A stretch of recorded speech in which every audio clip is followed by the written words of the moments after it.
हुसैन आज मेहदी अली काज़मी साहब मेरे साथ मौजूद हैं। कल हमने लाइव किया था तैयब साहब के साथ और उसके बाद डॉक्टर साहब भी कुछ देर के लिए आए थे। लेकिन लाइव वो सवालात जो काफ़ी अरसे से थे ताहिर साहब से हमने लेने की, उनके जवाब लेने की कोशिश की। लेकिन उसके बाद डॉक्टर साहब की एंट्री के बाद कुछ मामला मज़ीद गंभीर हुआ। हम उन तमाम सवालों के जवाब जो बाद में पैदा हुए और ख़ास तौर पर वो लोग जो हमदर्द हैं, हमदर्द थे और उम्मीद है वो हमदर्द रहेंगे सारे काज़ को लेके। उनकी तरफ से कुछ सवालात और कुछ नई बातें जो सामने आई हैं, तो मैंने आपको सर ज़हमत दी, आपका बहुत शुक्रिया, आपने अपना कीमती वक़्त दिया। ये यकीनी तौर पर प्लेटफ़ॉर्म ऐसा नहीं है कि जिसकी वजह से हम ये तवक्को कर सकें कि हाँ, यहाँ से हमें रिलीफ़ मिलेगा। लोगों ने बहुत ज़्यादा कोशिश की, तज़यीक़ और तज़लील का सिलसिला जो कल तक जारी था बल्कि इस वक़्त तक जारी है। उन्होंने कुछ नहीं बिगाड़ा, आप सच पर थे और अल्लाह ताला ने आपको आपकी मदद की और आप कामयाब हुए, वो भी अदालती फ़ोरम पर। लेकिन बहुत सारे सवालात हैं, जो इल्ज़ामात लगते आए हैं। लोगों के ये शिकवा था कि मेहदी काज़मी साहब के ऊपर अगर ये इल्ज़ामात हैं, तो उनको खुद चाहिए कि वो आके जवाब दें। अदालतों में जब-जब मौका मिलता था, जो वहाँ की कार्रवाई होती थी, हम ज़रूर साथ रखते थे। लेकिन सवालात हैं, तो आप सवालात के जवाब देने के लिए तैयार हैं? बिस्मिल्लाहिर्रहमानिर्रहीम। जी शाहिद भाई, मैंने इसीलिए आपको बोला कि मेरा ख्याल है कि मुझे खुद से सामने आना चाहिए और कुछ चीज़ें जो है वो एक्सप्लेन करनी चाहिए राइट फ्रॉम द बिगिनिंग्स, बिल्कुल बिल्कुल। शुरू से लेके आज तक के लिए।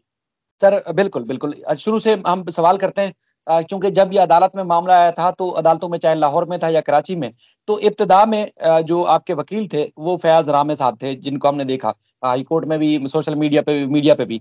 तो क्या फयाज़ रामे साहब अब भी आपके वकील हैं?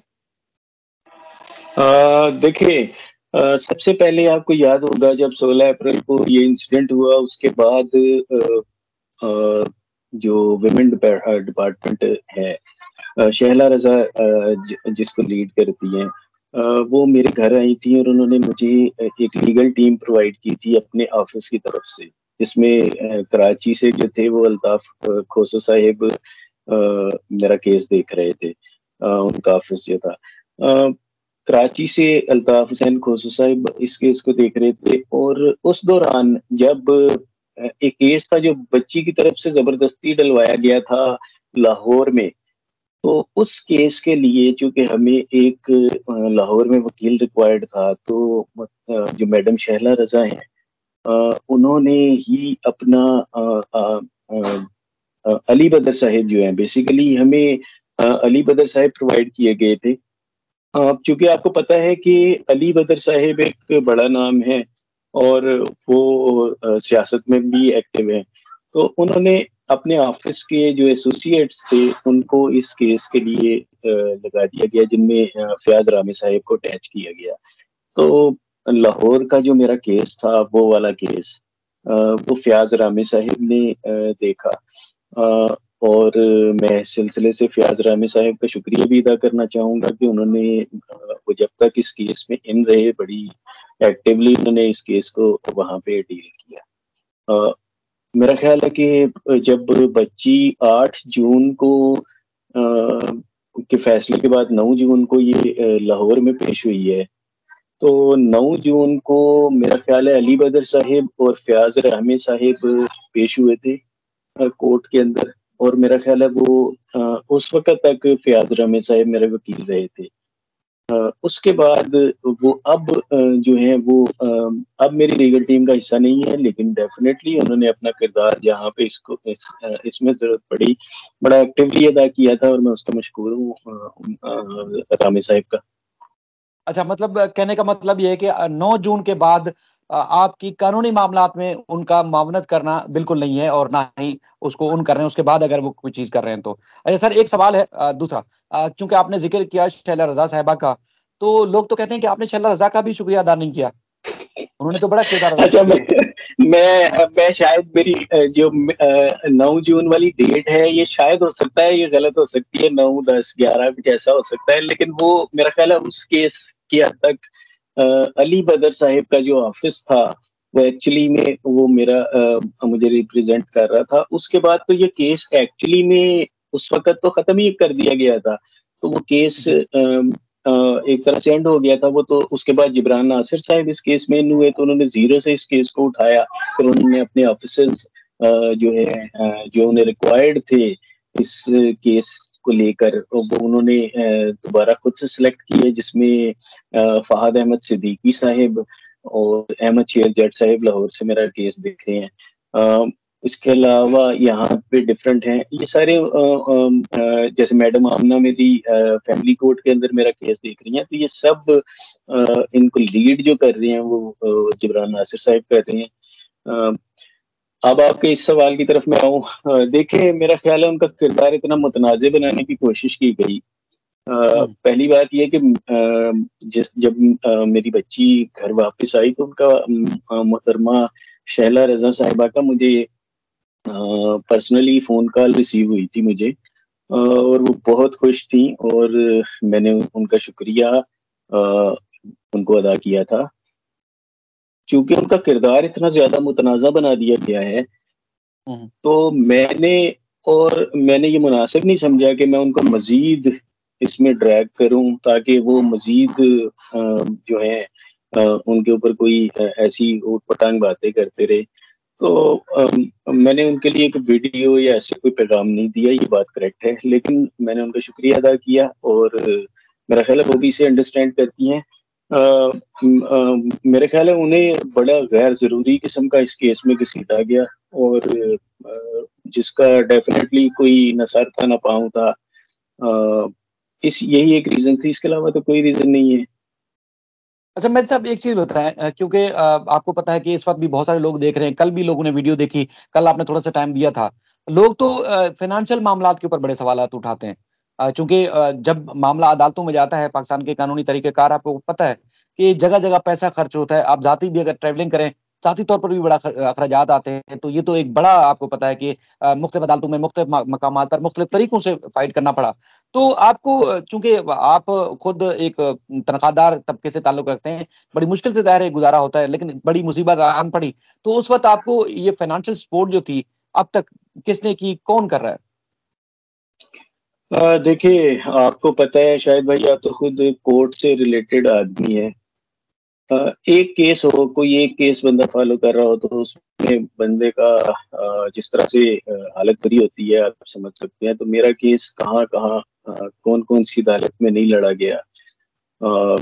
जुडिशनल मजिस्ट्रेट कराची से लेके एडीजे, डीजे साहिब, उसके बाद सुप्रीम कोर्ट, हाई कोर्ट, फिर अगर आप लाहौर हाई कोर्ट, लाहौर की छोटी अदालतें, फैमिली कोर्ट, और मेरा ख्याल है बहुत कम लोग जानते होंगे कि इस्लामाबाद कैमरा में भी मेरा केस लड़ा गया है, और मेरा ख्याल अभी भी जी। चल रहा है। तो अगर आप इतनी बड़ी कानूनी जंग लड़ते हैं जिसमें एक केस नहीं, रोजाना की बुनियाद पे मुख्तलिफ एप्लीकेशन, मुख्तलिफ सीपीज डाली जाती थी, तो आपको इल्म होगा कि इसके लिए डेफिनेटली जो है वो कितने पैसे लगते हैं। तो ये तो अल्लाह भला करे मेरी लीगल टीम जिब्रान नासिर का और मेरी तमाम लीगल टीम का, जिन्होंने ये केस प्रोबोनो लड़ा। प्रोबोनो मीन्स के उनकी कोई फीस नहीं मैंने पे की। ऑल दी एक्सपेंसेस जो सिर्फ कोर्ट के एक्सपेंसेस हैं, वो हम पे करते हैं। और आपको पता है कि आप खुद भी ये जानते होंगे कि कोर्ट के एक्सपेंसेस भी अच्छे खासे होते हैं। तो मेरे लिए तो सच्ची बात ये है कि ये सारी चीजें सिर्फ कोर्ट के एक्सपेंस की मैं बात कर रहा हूँ, तो ये देना भी पॉसिबल नहीं था अपनी उसके ऊपर रहते हुए। मैं आज बड़ी क्लियरली ये सारी चीजें, ये सारी बातें कर रहा हूँ। तो मेरा ख्याल है मुझे अगर किसी बंदे ने फाइनेंशियली सपोर्ट किया, तो तो इन केसेस को लेकर, तो वो ताहिर भाई थे, और मेरे जो बाहर कजन अमेरिका में होते हैं, ये सारे फीसेस वगैरह ये देते रहे। हाँ, मेरा ख्याल है कि ताहिर भाई जो है, जाहिर सी बात है एक इंसान किस हद तक कब तक अफोर्ड कर सकता है कोई चीज। तो उनकी मदद जो है वो, जहाँ तक मुझे मालूम है, डॉक्टर साहिब जो कल आपके साथ लाइव में थे, हालांकि मुझे उनकी कुछ बातों से इख्तलाफ भी था, मुझे अफसोस भी सर। हुआ, क्योंकि वो इंसान गुस्से में बहुत सारी चीजें बोल देता है जो उसे मेरा ख्याल है उसे एहसास भी नहीं होता। मेरे लिए वो काबिल एहतराम है, रिस्पेक्टेबल है, मेरे बड़े भाइयों जैसे हैं। मैं बस यही उनके लिए ये बात कहूँगा। बाकी मुझे बस यही पता था कि उन्होंने ज़रूर इस सिलसिले से हेल्प की है। अच्छा सर, इसके अलावा डॉक्टर साहब देखिए जब डॉक्टर जी, जी, जी, जी, जी, आप जारी रखें। जी, बाकी ये डायरेक्टली मेरे साथ जो है वो ताहिर भाई या मेरे बाहर वाले जो यूएसए वाले कज़न हैं, बस यही मुझे इन्हीं की तरफ से सपोर्ट रही। अच्छा, एक चीज़ सर अर्ज़ ये है कि आपको पता है कि जिस तरह के एलिगेशंस मुसलसल लगाए जाते रहे हैं और लगाए जाते रहे हैं, और क्या मज़ीद भी ये चैन से लोग नहीं बैठेंगे। जिस तरह आपने खुद फरमाया कि शैला रज़ा को भी मुतनाज़ा बनाने की कोशिश की गई। हालाँकि चंद एक गिरोह के लोग थे जो फ़ज़ूल, जिनका डे 1 से ये कोशिश थी कि ओवरॉल मामले को मुतनाज़ा बनाएँ। अच्छा, लेकिन लोग ये भी दावा करते हैं, इल्ज़ाम आयद करते हैं कि आपने मीडिया, सोशल मीडिया और जितने भी लोग थे, आपने ख़ास तौर पर उनको नवाज़ा। और साथ ही साथ ये भी सवाल का जवाब दीजिएगा, तो आपने क्या अदलिया को भी, जितने भी मामला थे, क्या पैसा इन्वेस्ट किया? अदलिया से जो फैसले आपके हक में, बेटी आपकी आपके वापस आई, आपके पास आई, क्या आपने वहाँ पर भी पैसा लगाया तभी बेटी वापस आई? यार शाहिद भाई, ये इंतहाई बचकाना सोच है। मैं समझता हूँ कि क्या आप अदालती बंदे हैं। आपको तो मेरा ख्याल है इस आंसर का वैसे ही पता है, लेकिन चूंकि जाहिर है आपने एक पब्लिक को बताने के लिए सवाल किया है। क्या आप ये समझते हैं कि खुदा न खास्ता अदलिया को पैसे लगाए जा सकते हैं? नौजुबिल्ला, मेरा ख्याल है ऐसा सोचना भी एक क्राइम है। तो और फिर जिस तरीके से मेरा केस 10 महीने चला, मैं एट द एंड अल्लाह का शुक्र है तमाम फैसले जो है मेरे फेवर में आए अभी तक, और अभी बहुत सारे तो केसेस चल रहे हैं। भले ही डिले हुई, लेकिन एट द एंड आए ज़रूर। लेकिन क्या आप ये समझते हैं कि अगर खुदा न खास्ता ऐसी कोई बात हो तो आप इतना लंबा सफ़र करते हैं कोई चीज़। मुझे याद है वो दिन जब मैं और मेरी वाइफ सिटी कोर्ट में डीजे साहब की अदालत से बाहर आए, और यकीन करें मैं आप लोग सब खड़े थे वहाँ इंटरव्यू के लिए, और मैं रोना शुरू हो गया। हालाँकि मेरी आँखों से आँसू निकले और मैं नहीं चाह रहा था कि मेरे आँसू कोई देखे। लेकिन क्या आप उसके बावजूद ये समझती हैं कि ऐसी कोई चीज़ हो सकती है? फिर अ, ये बोला गया जी कि मैंने मीडिया में बड़े पैसे इन्वेस्ट किए हैं। यार देखिए, आपने अल्लाह ताला को जवाब देना है। कोर्ट में जितने रिपोर्टर्स थे, मेरा केस सोशल मीडिया, सबसे पहले जब ये हाइलाइट हुआ और मेन स्ट्रीम मीडिया का इशू बना, तो तमाम चैनल्स जो थे वो रोज़ाना की बुनियाद पे मेरे घर आया करते थे। कभी आज तक यकीन करें, वो तो वैसे ही रमज़ान के दिन थे, सब लोग रोज़े से होते थे। कभी उनको बेचारों को पानी भी नहीं पूछा गया। अगर हाँ, रमज़ान का रोज़े के बाद का टाइम होता था तो ज़रूर उनको चाय-पानी पूछा जाता था, क्योंकि वो एक इखलाकी ज़िम्मेदारी होती है। अब आप मेरे पास 2-3 दफ़ा आए हैं मेरे घर पे। इसके अलावा जितने यूट्यूबर्स मेरे पास आते थे, कोई एक साबित कर दे, कोई एक बोल दे कि मैंने उसे पैसे दिए हों, गिफ्ट दिए हों। आप के ऊपर पता नहीं क्या-क्या बुहतान लगाए गए। अ, मैंने कभी किसी को, अल्लाह को हज़र नज़र जान के कहता हूँ कि ये सारी इल्ज़ामात बेबुनियाद थे, और मेरा ख़्याल है कि आपको पता है कि ये किस एंड से लगाए गए। जो मेरे मुखालिफ एक कैंप काम कर रहा था, ये सारा उनका प्रोपेगेंडा था। रीज़न सिर्फ़ ये थी, या आप लोगों को मुझसे तोड़ लिया जाए, या मैं आप लोगों से मुतनफ़्फ़िर हो जाऊँ किसी भी रीज़न से, या नउज़ुबिल्लाह अदलिया जो है वो मुझसे मुतनफ़्फ़िर हो जाए, या कोई और इंतज़ामिया मुझसे मुतनफ़्फ़िर हो जाए। इसके अलावा इसका कोई वो नहीं था, या अवाम को गुमराह किया जाए, क्योंकि अवाम सादा लोग होती है। अक्सर लोग सुनते हैं और उस चीज़ को मान लेते हैं। अ, मैंने कभी किसी को, किसी मीडिया पर्सन, सोशल मीडिया हो या कोई भी, यार वो लड़के आते थे, मुझे याद है मेरा पाकिस्तान लाहौर से वो आते थे, आरिस भट्टी, और आप यकीन करें वो लाहौर से आते थे। मैंने कभी उनको कभी नहीं कहा कि यार आप मेरे पास आओ। वो खुद आते थे, केस को रिपोर्ट करने के लिए आते थे। मैंने कभी उन्हें टिकट्स प्रोवाइड नहीं की। कोई भी आया है, चाहे लाहौर से आया है, मेरे ख्याल से मेरे पास तो बहुत सारे लोग आए हैं। वो स्ट्रांग उज़मा नामी खातून थी, वो भी लाहौर से आई थी, वो भी खुद अपने खर्चे पे आई हैं बेचारी, वीडियो बनाकर चली गई। तो ये सब एक झूठा फॉल्स प्रोपेगेंडा था जो कि मुझे बदनाम करने के लिए किया गया, और आपको पता है कि किन्होंने किया। अ, आपने मुझे देखा है, मैं कोई एक बंदा लेकर आ जाए, कोई एक सोशल मीडिया का हो, कोर्ट रिपोर्टर्स हो, कोर्ट रिपोर्टर्स में कौन है जो मेरा केस इस वक्त, मेरा केस की सारी रिपोर्टिंग या आपके जरिए क्योंकि या आपके जरिए होती है, या वो मुमताज जमाली भाई हैं, या दो तीन और हैं, अमीन भाई हैं जो जियो को रिप्रेजेंट करते हैं। क्या कभी कोई कहेगा कि यार मैंने उनको को बैठ के पार्टी खिलाई हो, कहीं पे डिनर करवाया हो? ऐसा बिल्कुल एक फॉल्स प्रोपेगेंडा जो मेरे अगेंस्ट किया गया है, एक बेकार किस्म का। जाहिर सी बात है, जब तक ये केस चल रहा है मेरे ख्याल से मेरे खिलाफ प्रोपेगेंडा होता रहेगा। और ये तो सर मैं आप ये तो आप समझ रहे हैं बिल्कुल। यही बात है कि ये सिलसिला शायद रुकने वाला नहीं है, क्योंकि आज भी जो लोग देख रहे हैं वो सवालात उठा रहे हैं, मजीद सवालात उठा रहे हैं। कोशिश ये थी कि ज़ाहिर है दुश्मनों को तो बंदा जो है वो उनको कायल नहीं कर सकता, लेकिन जो हमदर्द हैं जिनके दिमाग में सवाल पैदा हो रहे हैं, तभी आप उनको जो है वो मुतमईन करने के लिए या उनको अपना मौक़िफ़ बयान करने के लिए आप ज़रूर कर रहे हैं। बाकी आपको पता है जिसने जो मुहिम शुरू की हुई है वो अब भी जारी रखेगा। सर एक सवाल और है, अगर इजाज़त दें, क्योंकि लोगों को मेरे सवाल करने के तरीक़ेकार के ऊपर भी बड़ी ज़हर सर, लगती है। आज आज आप पूछे, मैं बैठा हूँ जवाब देने के लिए, नहीं बिल्कुल, और मैं सारे यही सवाल चाह पूछ रहा रहे हूँ हैं। कि ये सारी चीजें क्लियर आउट हो। सर ये है कि चाहे हामी है या दुश्मन है, अब आपको पता है कि हल्का सा जिसके दिल और वहम गुमान में है, या आपको पता है, खुद भी आपको पता है कि आप कहीं चलते हुए भी जा रहे हो, तो लोगों को ये पता है कि मेहदी काज़मी साहब गुजर रहे हैं, लोगों ने देखना है, व्यूज आने हैं उसके ऊपर, आपको पता है। दुनिया भर से व्यूज आते हैं। लोग हमदर्दी में 99% लोग हमदर्दी में देखते हैं आपसे, आपकी काज के ऊपर, आपकी बेटी अपने खानदान से आपके मोहब्बत करते हैं, इसलिए वो किसी ना किसी तरीके से एहतजाज में शरीक होते हैं और वो इस मामले को सपोर्ट करते हैं। लेकिन ये तासुर दिया गया कुछ लोगों की तरफ से कि आप कुछ मनपसंद लोगों के साथ बैठते हैं, उनको इंटरव्यूज देते हैं, उनसे बात करते हैं, और बाकी को तो आप जवाब ही नहीं देते। आपको फोन कॉल भी करते हैं, मैसेज भी करते हैं, आप जवाब ही नहीं देते।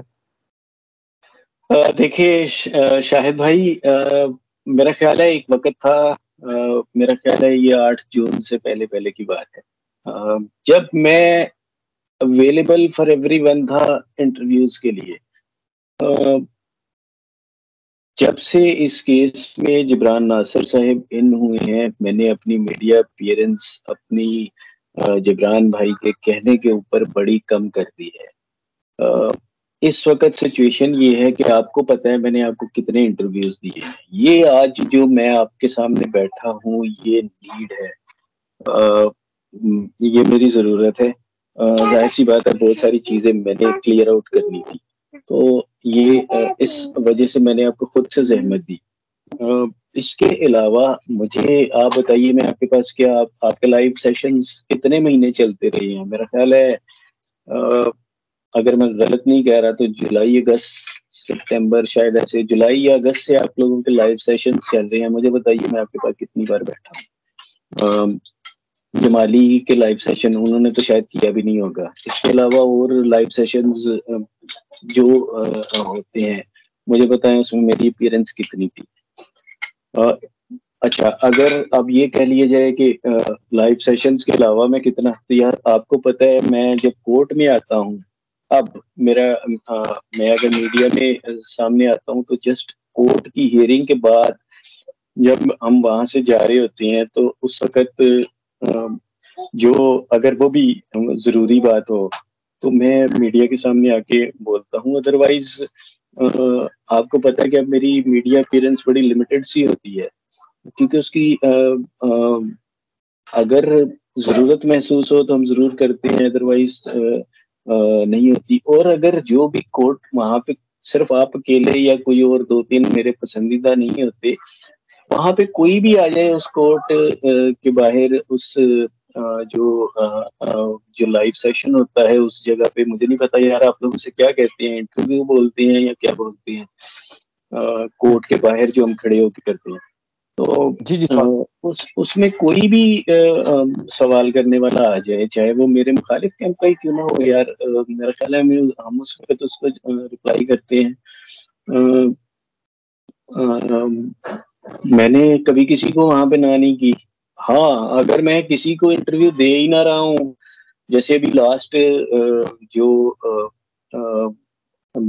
डेट थी ट्रायल कोर्ट के अंदर, तो उस दिन मैंने बाहर आके आप सबसे रिक्वेस्ट कर दी थी कि यार आज मैं मीडिया के सामने मेरे वकील साहब जो रफीक अहमद साहब थे, उन्होंने चूंकि अपनी जो उन्होंने बोलना था कोर्ट से रिलेटेड वो बोल दिया है, तो दैट इज मेरा ख्याल है इनफ। तो मैंने आपसे गुजारिश की थी, उसमें भी कुछ मैं नाम नहीं लेना चाह रहा, अगेन वो मेरे सारे बहन भाई जैसे होते हैं, तो उनमें से कुछ को बुरा लगा था। अब मैं क्या कह सकता हूँ इस सिलसिले से, लेकिन ऐसा कुछ भी नहीं है कि कभी भी मैंने किसी मनपसंद शख्स को, आप मुझे बताएं, आपसे बढ़कर मेरे मेरे लिए इस केस में, इस बच्ची के केस में आपसे बढ़कर किसने रिपोर्टिंग की? वो सारे कंटेंट आपसे लेते हैं, चाहे वो मुखालिफ कैंप हो, चाहे वो हमारे वाला कैंप हो। आप मुझे बता दें यार, मैंने आपको कितने इंटरव्यूज दिए? मेरा नहीं ख्याल कि मैंने, सर देखिए वही बात है कि उंगलियों जहाँ पे गिने जरूरी जा होता सकते था होंगे। सर, जहाँ कोई जरूरी बनती थी बात, जहाँ जरूरी थी ये जरूर हमने की, जहाँ जरूरी नहीं थी तो गैर जरूरी आपको तकलीफ नहीं दी। और आप खुद समझ सकते हैं कि कितना बड़ा ये काज था, कितनी बड़ी फाइट थी। आपने तो मजीद भी लड़नी है। ये यूट्यूब चैनल या हम हो ना हो, लेकिन आपने तो एक बड़ा काम किया और वो याद रहेगा इंशाल्लाह लोगों को। सर आपसे सवाल है एक और, क्योंकि ये बात चल रही है और कल के बाद ऐसे ऐसे लोगों ने हमसे राब्ते किए जिन्होंने जिंदगी में पहले राब्ते नहीं किए थे। बहुत जगहों से मुझे जाती तौर पर कॉल्स आई, उन्होंने रिक्वेस्ट की मुझसे कि देखें जी डॉक्टर साहब वाला जो मामला है बड़ा संगीन है। इसको चूंकि आपको पता है कि वो कहते हैं ना कि दूसरी या तीसरी आलमी जंग या इससे पहले जितनी भी जंगें होती रही हैं या कोई जाती भी लड़ाई हो तो मिल बैठ के मामला हल होते हैं। इसके अलावा कोई मसले का हल किसी के पास है नहीं, सोशल मीडिया पे ले आए या कुछ भी। अच्छा मुझे आपसे ये जानना है, डॉक्टर साहब आपके रिश्तेदार हैं या उनको आप जो जानते हैं वो किस वजह से जानते हैं, कब से जानते हैं, ये मामला इस नहज तक क्यों पहुंचा? देखिए, मैं एक चीज तो क्लियर कर दूं, डॉक्टर साहब मेरे हमारे, बल्कि मैं हमारे का वर्ड यूज करूंगा, डॉक्टर साहब हमारे रिलेटिव नहीं है। मैं तो, मेरा ख्याल है इस केस से पहले उन्हें जानता भी नहीं था। मुझे जहां तक याद है करेक्टली, अगर मैं याद सही से करूं, तो मेरा ख्याल है 8 जून के लगभग का कोई दिन था। मुझे फयाज रामे साहब की कॉल आई थी और उन्होंने मुझे कहा कि यार मेरे एक अजीज होते हैं। अब अजीज से क्या मतलब है, मेरा ख्याल है रिश्तेदार या जानने वाले, मैं ये तो वही बेहतर बता सकते हैं। उन्होंने मुझे कहा कि जी मेरे एक अजीज होते हैं, यूएसए में रहते हैं, डॉक्टर शियात अली उनका नाम है, वो आपसे बात करना चाहते हैं। तो मैंने उनसे मेरा ख्याल है उस वक्त मैंने उनका नंबर जो था, मेरे साथ ताहिर भाई थे, तो मैंने चूंकि आपको पता है मैं इस तरह से कम लोगों से बात करता हूँ, तो मैंने वो नंबर ताहिर भाई को फॉरवर्ड कर दिया।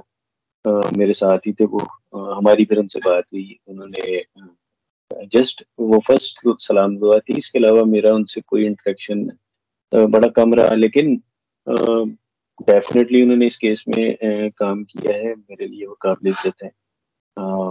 मैं यही कहना चाहूंगा, यही वो थी। इससे पहले मैं उन्हें नहीं जानता था। मेरा ख्याल है वो रामी साहिब के रिलेटिव है, मैं अगर करेक्टली बोल रहा हूँ, मुझे इस चीज का इल्म नहीं है, ये रामी साहिब या वही बता सकते हैं। ठीक है। अच्छा सर एक और बात है कि सोशल मीडिया पे आपको पता है कि बहुत सारे लोगों हाँ, ने आपका एहतिजाज। आपका भाई, सॉरी मैं आपकी बात काट रहा हूँ, आपका एक सवाल ये भी था जी, बिल्कुल। अगर जैसे कल हुआ उसमें उनको, मेरा ख्याल है कि ताहिर भाई के साथ बैठ के वो करना चाहिए। मैं इसमें क्या मजीद कह सकता हूँ, बस मैं यही कहूंगा। ठीक है। अच्छा सर एक चीज जो मैं आपसे अर्ज कर रहा था वो ये थी कि बहुत सारे लोग आपको पता है कि फेवर में उन्होंने एहतिजाज किए। कभी सोशल मीडिया पे जिनका वजूद नहीं था उन्होंने चैनल्स बनाए, वो भी आपके साथ एहतिजाज में शामिल हो गए और बहुत सारे लोगों ने बड़े अच्छे तरीके से इस मामले को हैंडल किया, यानी कि अपने तौर पर जिसकी जितनी हैसियत थी उस हिसाब से लोगों ने शरीक हुए और एहतिजाज किया और फायदा भी हुआ। ज़ाहिर है बहुत सारे मुखालिफिन भी बीच में आए और एक खास एक मखसूस जो ग्रुप है वो आपके खिलाफ आया। उन्होंने मेरे ख्याल में आपने इसी मकाम पर जहां बैठे हुए हैं यहाँ बैठ के आपने कुरान शरीफ उठाया था, आपको याद होगा। तो ये जो जी एक बिल्कुल। खास ग्रुप है, ये जो खास ग्रुप है ये आपके खिलाफ क्यों है, वजह क्या है? क्या ऐसी बात आपसे हो गई, क्या ऐसी खता हो गई जिसकी वजह से पूरा का पूरा ग्रुप आपके खिलाफ हो गया और आज भी उनका सिलसिला जारी है? जो आपकी तस्दीक करते हैं, तजलील करते हैं, उनके खिलाफ अदालतों में केसेस भी चल रहे हैं। बिल्कुल, पहले तो मैं ये कंफर्म कर दूं, यही वो जगह थी। इसी कुर्सी के ऊपर ये मेरी चेयर है, वर्किंग चेयर है। ये जो टेबल है बेसिकली, ये इसके इस कैमरे के बिल्कुल दूसरी तरफ मेरा कंप्यूटर पड़ा हुआ है। और ये मेरा वर्क स्टेशन है। मैं अपना जो प्रोग्रामिंग और आईटी से रिलेटेड मेरा काम है वो मैं यहीं पे बैठ के करता हूँ। देखें, मुझे बाखुदा नहीं पता कि ये कौन लोग हैं और क्यों मेरे पीछे पड़े हैं। मैं जब इस पूरे सिनारियो को एनालाइज करता हूँ तो मुझे सिर्फ एक ही चीज समझ में आती है कि ये व्यूज लेने की जंग थी। अभी भी है। इसमें मेरा ख्याल है कि वो थोड़े से ज्यादा शार्प निकले आप लोगों की निस्बत। आप लोग, या मैं ये कहूँ, आप लोग डिग्निटी से काम करते हो अपना। जो आप लोगों ने एक इसमें अगर मुझे सपोर्ट किया, मैं जाहिर सी बात है जिस जिसने भी किया मैं उसका शुक्रिया भी अदा करता हूँ, हमेशा से करता रहा हूँ, आइंदा भी करूंगा। आपको पता है कि अ, इसमें अगर आपने मुझे मुझे सच्चा सा, यार आप मेरे रिलेटिव नहीं हो। इस केस से पहले मैंने आपको कभी नहीं देखा था, मैंने आपको कभी पे नहीं किया। आप आज भी मुझसे जस्ट हमारा हम कोर्ट में मिलते हैं, बड़े अच्छे तरीके से मिलते हैं, उसके बाद हमारा कोई वो नहीं होता। आप बेसिकली आपने मुझे क्यों सपोर्ट किया? मेरा ख्याल है कि पाकिस्तान का हर गैरतमंद शख्स, हर गैरतमंद माँ बाप जो थे वो मेरे साथ खड़े थे। अ, लेकिन कुछ लोग ऐसे थे जो कि जिन्होंने डॉलर्स के लिए इजी व्यूज समझा, क्योंकि देखें, मुझे सपोर्ट करने वाले 95 97% लोग भी थे और यूट्यूबर्स भी थे। लेकिन मेरा ख्याल है ये वाहिद टोला था जो मेरे अगेंस्ट था। अ, उन्होंने ये इजी टारगेट समझा कि अगर हम इस कॉर्नर के ऊपर आए तो वो जो है ज्यादा व्यूज उनको मिलेंगे, क्योंकि एक तरफ का कॉर्नर डिस्ट्रीब्यूट हो चुका था, डिवाइड हो चुका था बहुत सारे लोगों में। ये तो आप लोगों की अपनी काम से ईमानदारी है कि अपने पैसों पर अपनी जो काम की वो थी रिस्पेक्ट, और अपनी सोच, अपनी इज्जत, उस सोच, अपनी इज्जत को सबसे ऊपर रखा। अ, लेकिन अब मैं उनका क्या कहूँ, उन्होंने मेरा ख्याल है कि इजी वे समझा कि हम यहाँ से ज्यादा मुनाफा अर्न कर सकते हैं। देखें, मैं मुझे तो यही समझ आती है, मेरा इनसे ना कोई ताल्लुक था, ना है, ना लेन देन है, ना कभी किसी इनमें से मैं किसी को जानता हूँ। हाँ, इनमें से मैं एक ही शख्स को देखा हुआ है जो यहाँ पे हमारे कराची के रिपोर्टर हैं। मुझे इल्म हुआ है कि वो अलील भी हैं आज। अ, मैं उनके लिए वेल विशेस भेजता हूँ कि अल्लाह उनको सेहत अता करे, क्योंकि यही मेरी तरबियत है और मैंने तो यही सीखा है। अ, बाकी मैं क्या कह सकता हूँ यार उन लोगों को जो जिन्होंने ग्रांड कार्नर के ऊपर फाइट की, ये उनका ईमान है।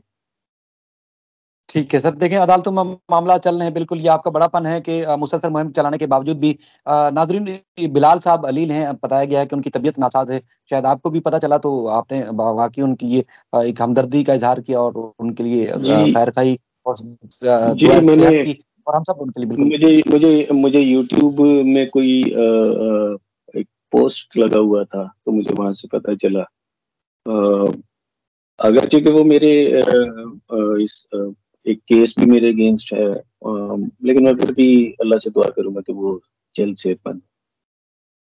ठीक है। अच्छा सर, एक और चीज है कि बहुत सारे लोग सवाल करते हैं कि अब भी आपको कोई जो है वो कुछ लोग फाइनेंशियल सपोर्ट के लिए बोलते हैं, कुछ बोल रहे हैं कि अब भी आपकी मदद के लिए लोग आ रहे हैं, क्योंकि एक तो पीछे आप तस्करा करते हुए आ रहे हैं और बहुत सारे लोग सवाल भी करते हैं, तो आपकी क्या सूरत हाल है? यार शाहिद भाई, जब से ये केस शुरू हुआ मुझे बहुत सारे लोगों ने शुरू से ही बोलना शुरू किया। आज भी बोलते हैं मेरा। आप, अब मैं यहाँ पे आपको अपने मोबाइल का दिखाऊं, आप मेरा मोबाइल उठा के मेरा व्हाट्सएप चेक कर लीजिएगा जब मैं कोर्ट में आऊँ। तो मैंने हमेशा उन्हें या तो रिस्पॉन्ड ही नहीं किया, या मैं उनको कहता हूँ कि यार अ, मेरे लिए सिर्फ दुआ कर दें, यही मुझे रिक्वायर्ड है।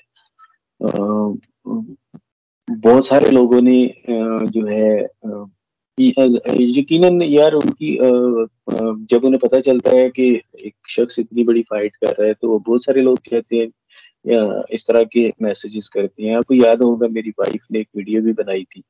मैंने बहुत सारे चैनल्स के ऊपर, जो यूट्यूब चैनल्स थे, उनमें भी मैसेज दिया था कि हमें सिर्फ दुआओं की जरूरत है। बाकी जाहिर सी बात है, केस जब ये चल रहा है, अ, इस दौरान बहुत सारे लोग ऐसे आए जिन्होंने बहुत बड़ी बड़ी चीजें ऑफर करने की कोशिश की। कोई मैं क्या सारी चीजें बताऊं, लेकिन दुआओं के अलावा कभी जो है मैं किसी से भी ऐसी बात इसके अलावा नहीं करता, ना मैंने कभी की। अच्छा, एक चीज़ और बताएँ कि मतलब ये वैसे शायद नामुनासिब हो। बहुत सारे लोग जैसे इसमें आए और उन्होंने देखा यूट्यूब चैनल चल रहे हैं और बड़ा मेहदी काज़मी साहब, और इस मामले को अगर हम पब्लिक करेंगे तो व्यूज़ भी आएँगे, चैनल मोनेटाइज़ेशन भी हो जाएगी और लोगों ने कमाना भी शुरू कर दिया। आप भी खुद आईटी से रिलेटेड हैं, तो आप भी इस सारे सीन में फिर एक अपना यूट्यूब चैनल बनाते हैं और उसके बाद फिर आप भी पैसा कमाते हैं। तो बहुत सारे लोगों ने इस मामले में पैसे कमाए। तो आपने आईटी रिलेटेड होने के बावजूद ये कदम क्यों नहीं उठाया? भाई पहले तो मैं एक चीज क्लियर कर दूं, मेरा एक चैनल भी था, लेकिन चूंकि मैं जॉब करता हूं, तो मैं उसे प्रोफेशनली मोनेटाइज मैंने वो चैनल कभी नहीं किया। जब हाँ, मेरा इरादा जरूर था कि इस केस से पहले की बात कर रहा हूँ कि क्योंकि एक बड़ा अच्छा ऑनलाइन अर्निंग का सोर्स है जी, इससे तो कोई इनकार नहीं कर सकता। जब ये बच्ची का मेरा केस हुआ, मुझे बहुत सारे लोगों ने, आप बिलीव करें, जिनमें से बहुत सारे तो आपके क्या कहती है, मीडिया के पर्सन भी थे, सोशल मीडिया की बात कर रहा हूँ। उन्होंने भी मुझे कहा कि यार आप अपना चैनल बनाओ और उस पर वीडियो डाला करो और दबा के अर्निंग करो। मेरा नहीं ख्याल कि ये एक मुनासिब अमल था। हालांकि अगर मैं, आप खुद सोचिए कि अगर आप मुखालिफ कैंप को सिर्फ देख लें, आप चूंकि आईटी से आप चूंकि यूट्यूब से रिलेटेड हैं, तो आपको पता होगा कि उन्होंने कितनी अर्निंग की होगी सिर्फ मेरे पर ट्रांसमिशंस करके या वीडियोस करके। तो डेफिनेटली अगर मैं करता, तो जितने पैसों की बातें की जा रही हैं, इससे कहीं ज्यादा तो शायद मैं कमा लेता यूट्यूब से। लेकिन मैंने ये नामुनासिब समझा कि मैं अपनी बच्ची के नाम पे एक चैनल बनाऊं और उसके ऊपर वीडियोस बना के अर्निंग करता रहूं। मेरा नहीं ख्याल कि ये एक मुनासिब अमल था, और डेफिनेटली मैं ऐसा नहीं करूंगा। हालांकि मुझे कोर्ट रिपोर्टर्स जो थे, उन्होंने भी एक वक्त आया कि बोला, और मजेदार बात यह है कि मुखालिफ कैंप ने भी मुझे यही बोला। आपको हुँ, शायद याद होगा कि एक वीडियो में मुझे ये पैगाम दिया गया था कि ये बहुत अच्छी बात है। मैंने एक वीडियो सिर्फ की थी अपने चैनल के ऊपर, वो कुरान वाली वीडियो।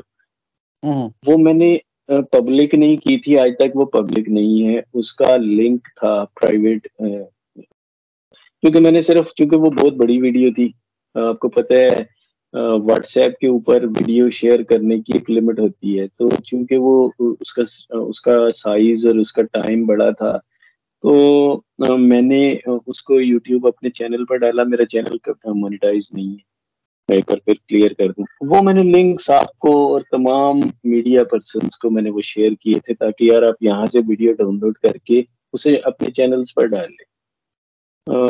इसके अलावा आप मुझे बताएं, मैंने कोई वीडियो का लिंक आपको शेयर किया हो कभी भी? नेवर। लेकिन उस वीडियो के बाद मेरा ख्याल है मुखालिफ कैंप से मुझे एक मैसेज आया था।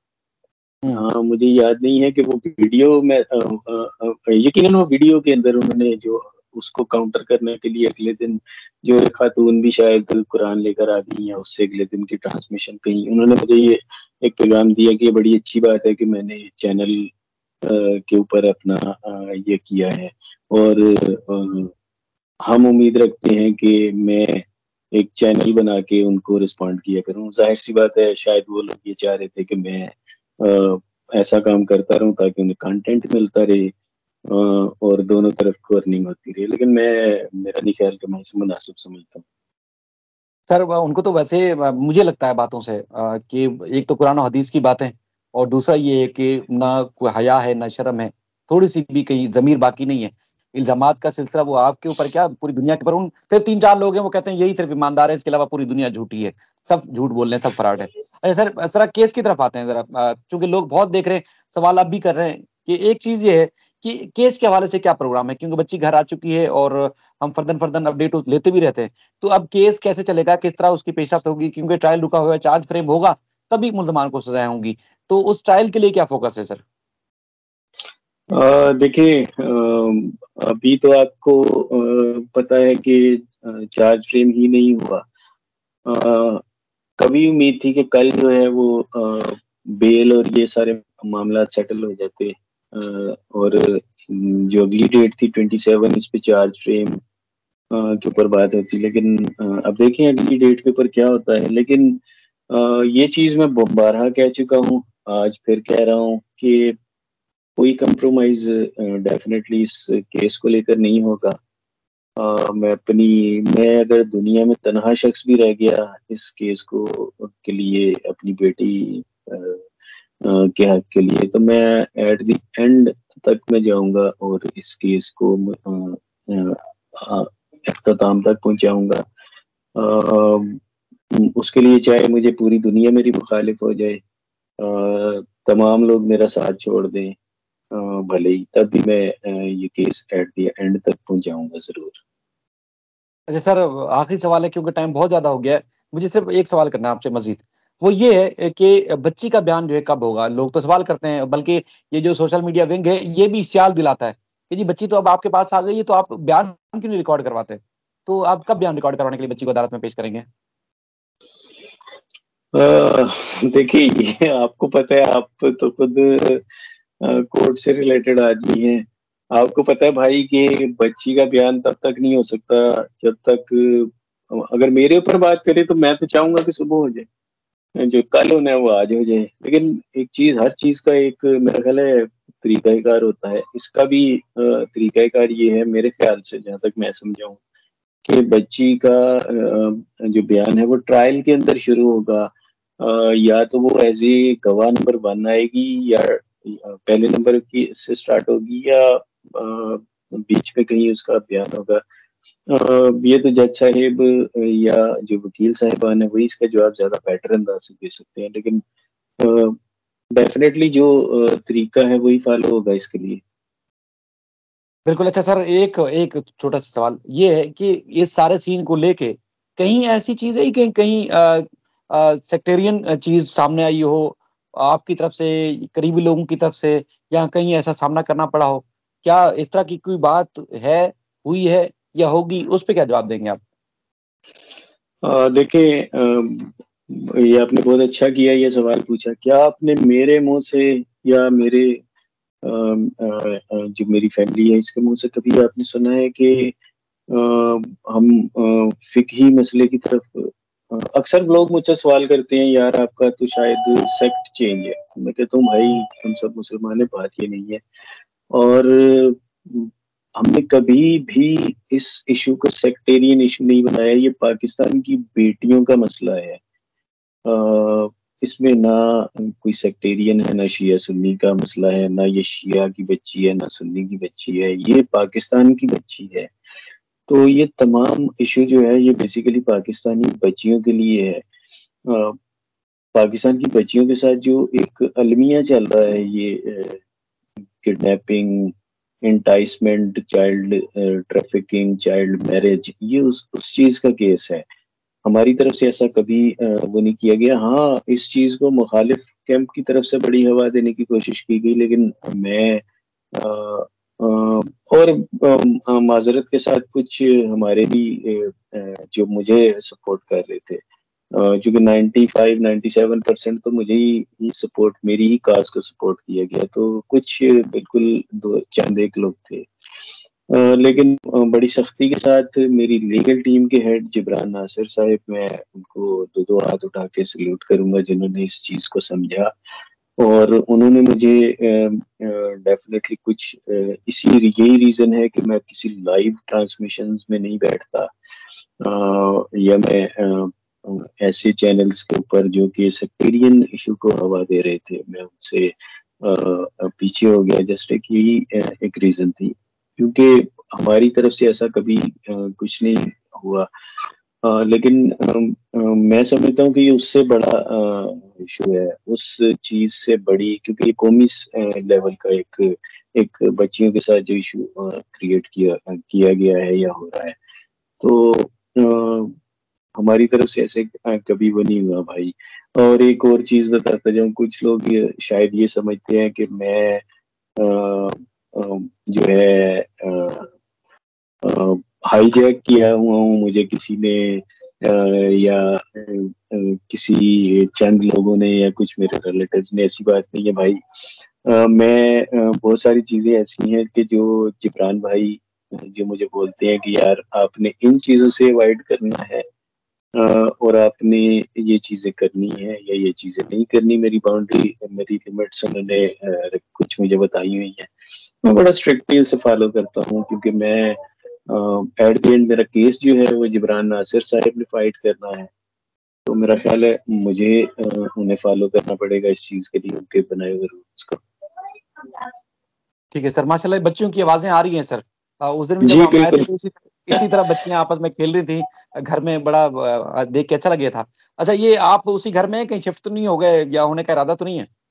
अल्लाह का अल्लाह वाला वला कुव्वत। मैं, आप यकीन करें, मैं इस घर में मुझे ग़ालिबन 6 साल हो गए हैं इस घर में रहते हुए। रेंट पे रहता हूँ भाई। अ, उम, और यही वो घर है जहाँ से बच्ची किडनैप हुई थी। यही वो घर है जहाँ पे आज मैं रह रहा हूँ। यही वो घर है जहाँ हर सैटरडे को चाइल्ड प्रोटेक्शन वाले आते हैं। अ, यही वो घर है शायद साहिब जहाँ पे आपकी दावत की गई थी। वो यहाँ आए थे, फिर आपको मैं सामने अपने इन-लॉज़ के घर वहाँ भी मैं लेकर गया था। जब आपकी दावत आप विद फैमिली आए थे। जिसके ऊपर भी क्वेश्चन उठाया कि आप आए ही नहीं। मैं उसी घर में रहता हूँ भाई, मैंने कहाँ जाना है, और मैं सर क्यों जाऊँगा? बिल्कुल, बस अल्लाह ताला आपको महफ़ूज़ रखे, बल्कि हम सबको महफ़ूज़ रखे, बहन-बेटी को महफ़ूज़ रखे। आपने अपना कीमती वक़्त दिया, उसके लिए बहुत शुक्रिया। दुआ आप भी ख़ास तौर पर किया करें, अल्लाह ताला शैतान के शर से, मुनाफ़िकीन की मुनाफ़क़त से, हासिदीन के हसद से, और जो कहते हैं ना कि आसीनों में छुपे साँप हैं, अल्लाह ताला उनसे भी महफ़ूज़ रखे। और हाँ, ये सब बेटियाँ, आप जैसे लोग और इसी तरह के नेक नियत लोग अगर महफ़ूज़ रहेंगे, तो वाक़ई दुनिया जन्नत हो सकती है। वरना जो मुनाफ़िकों का राज होगा, शैतानों का राज होगा, तो फिर कभी भी ना आप सुधर सकते हैं, ना हम सुधर सकते हैं, ये माशरा कभी भी सुधर नहीं सकता। बाकी उम्मीद है लोगों को सवालों के जवाब मिल गए होंगे। हमने कोशिश की कि जो वो लोग, हमदर्द लोग, जो जो शायद जिनके दिमाग में गुमान पैदा हो रहा था, वो क्लियर हो जाए। बाकी जिन्होंने मुखालफत करनी है, वो मरते दम तक मुखालफत करेंगे, और आपको पता है शैतान का भी इसी तरह इख्तिताम होगा। बाकी जिसने जो करना है उसको कुछ बिगाड़ नहीं सकते। इस बात से, यानी कि कल जिस तरह लोगों ने तमाशा किया था, इन सारे सवालों के बाद भी उन्होंने फिर भी तमाशा लगाना है। तो ये उनको मुतमईन करने के लिए नहीं था, और ना ही मुतमईन करना है। बाकी सर शुक्रिया आपका, आपने कीमती वक़्त दिया। आपका शायद भाई आपका शुक्रिया कि आपने मुझे बुलाया, मेरे साथ अपना टाइम निकाला ताकि मैं कुछ चीज़ें क्लियर आउट कर सकूँ। आपका शुक्रिया। और मैं उन एक दफ़ा फिर मैं शुक्रिया अदा करना चाहूँगा उन तमाम लोगों का जो मेरे लिए दुआएँ करते हैं। खुदा का वास्ता है, ऐसे ही दुआएँ करते रहिएगा। अभी तो जस्ट एक दफ़ा फिर बोलूँगा कि जस्ट एक फ़ेज़ 1 कंप्लीट हुआ है। फ़ेज़ 2 के अंदर भी मुझे आपकी दुआओं की ऐसे ही ज़रूरत है। बिल्कुल सर, दुनिया ने सर इसको बाकायदा तौर पर वो कहते हैं ना कि फ़ॉलो किया, पूछते थे मैसेजेस करके, अगर कमेंट्स में जवाब नहीं दिया तो व्हाट्सएप आ जाता था। मेरा नहीं ख्याल कि ऐसे-ऐसे जगह जहाँ से शायद मुझे उनका कंट्री कोड भी नहीं पता था। वहाँ से भी लोगों के मैसेजेस आते थे, और आज भी आते हैं। तो अल्लाह ताला उन सबको भी इसी तरह महफ़ूज़ रखे, जो आप सबके लिए वो लोग दुआएँ करते हैं। अल्लाह ताला उन आप सबको, उन तमाम लोगों को महफ़ूज़ रखे, उनकी अल्लाह बहन-बेटियों को पाक इज़्ज़त से आप महफ़ूज़ रखे। अल्लाह पाक आप सब लोगों को, मेरी तमाम लीगल टीम को, जिब्रान नासिर को, उनके पूरे अमले को, और तमाम पाकिस्तानियों को अल्लाह हर आफ़त से बचाए, और हम सबको हमारे मुल्क पे जो कशीदा हालात चल रहे हैं, मेरा ख्याल है हम सबको उसके लिए भी दुआ करनी चाहिए कि इनसे भी हम लोग निकलें और हर चीज के लिए आसानी पैदा हो। बिल्कुल सर, आमीन। इंशाल्लाह अपना ख्याल रखिएगा सर। इंशाल्लाह फिर मुलाकात होगी, राब्ता होगा। अल्लाह हाफ़िज़। अल्लाह हाफिज।